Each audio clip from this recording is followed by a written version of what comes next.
Israel নিজেই পরমাণু অস্ত্র বানাতে গিয়ে যুক্তরাষ্ট্রকে বারবার ধোঁকা দিয়েছে। স্মরণ রাখবেন, ইরান কোনোভাবেই পারমাণবিক অস্ত্র পেতে পারবে না। খুব সহজ কথা, এতে আর গভীরে যাওয়ার দরকার নেই। তাদের হাতে এই অস্ত্র থাকা চলবে না। ডোনাল্ড ট্রাম্প, মার্কিন প্রেসিডেন্ট, 17 জুন 2025। ইরানের নেতাদের বোঝা উচিত, আমি কোনোভাবেই দমন নীতি মেনে চলি না। আমার নীতি হলো পারমাণবিক অস্ত্র অর্জন থেকে ইরানকে প্রতিরোধ করা।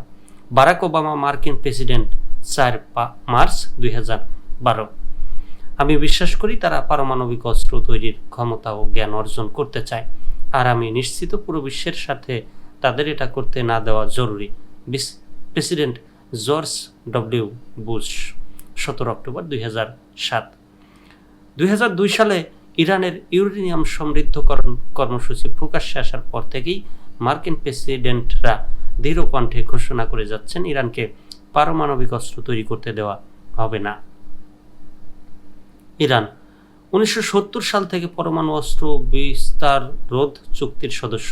এই চুক্তির শর্ত হলো অস্ত্র না থাকা দেশগুলো পারমাণবিক অস্ত্র তৈরি করবে না এবং আন্তর্জাতিক পর্যবেক্ষণের অধীনে থাকবে। তবে 1979 সালের বিপ্লবের অনেক আগেই ইরানের তৎকালীন রাষ্ট্রপ্রধান শাহ মোহাম্মদ রেজা পাহলভি পারমাণবিক অস্ত্র শক্তি অর্জনের আকাঙ্ক্ষার কথা বলেছিলেন।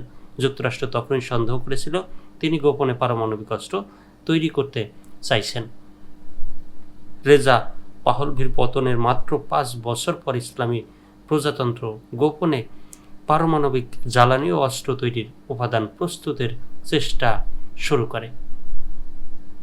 এরপর শুরু হয় এক দীর্ঘ লুকোচুরির খেলা, আলোচনা, চুক্তি ও পর্যবেক্ষণ। শেষ পর্যন্ত 2015 সালে যুক্তরাষ্ট্রের নেতৃত্বে একটি আন্তর্জাতিক চুক্তি হয়, যাতে ইরান পারমাণবিক অস্ত্র তৈরি না করার স্থায়ী প্রতিশ্রুতি দেয় এবং বাড়তি নজরদারিতে রাজি হয়। এই চুক্তি নিয়ে বেশ সমালোচনা হয়েছিল, বিশেষ করে ইসরায়েলের পক্ষ থেকে। 2018 সালে প্রেসিডেন্ট ট্রাম্প যুক্তরাষ্ট্রকে এই চুক্তি থেকে সরিয়ে নেন এবং বলেন তিনি আরও ভালো চুক্তি করবেন, কিন্তু সেই চুক্তি আর হয়নি।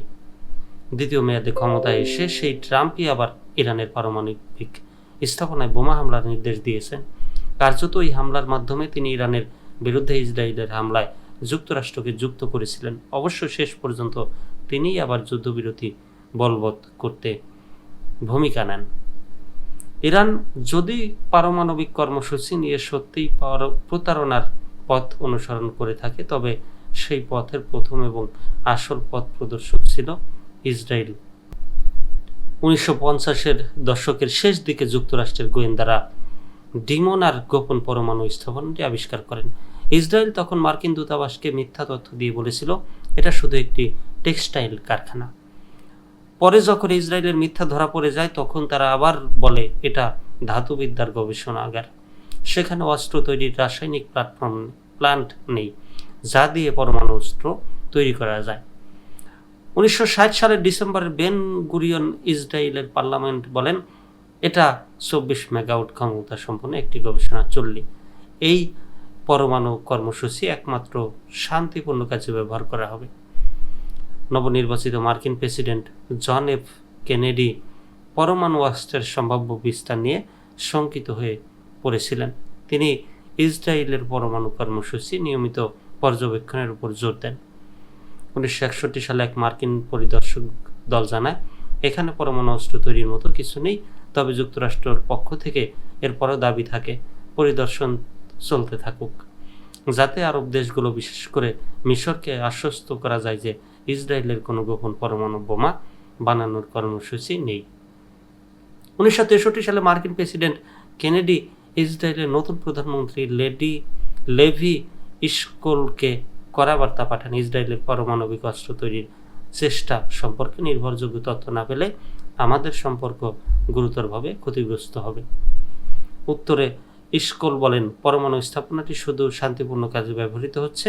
1964 সালে একটি মার্কিন দল আবার ইসরায়েলের পরমাণু স্থাপনা পরিদর্শন করে, তবে তারা প্লুটোনিয়াম পুনঃপ্রক্রিয়াকরণের কোনো স্থাপনা খুঁজে পায়নি। মার্কিন প্রতিনিধি দলটি বুঝতেই পারেনি আসলে ভূগর্ভে ইসরায়েল গোপনে প্লুটোনিয়াম প্রক্রিয়াকরণ প্লান্ট বানিয়ে ফেলেছে আগেই। ইসরায়েল লিফটের চারপাশে এমনভাবে দেয়াল তৈরি করেছে যাতে পরিদর্শকেরা বুঝতেই পারেনি সেই লিফট দিয়ে পরমাণু স্থাপনায় যাওয়া যায়।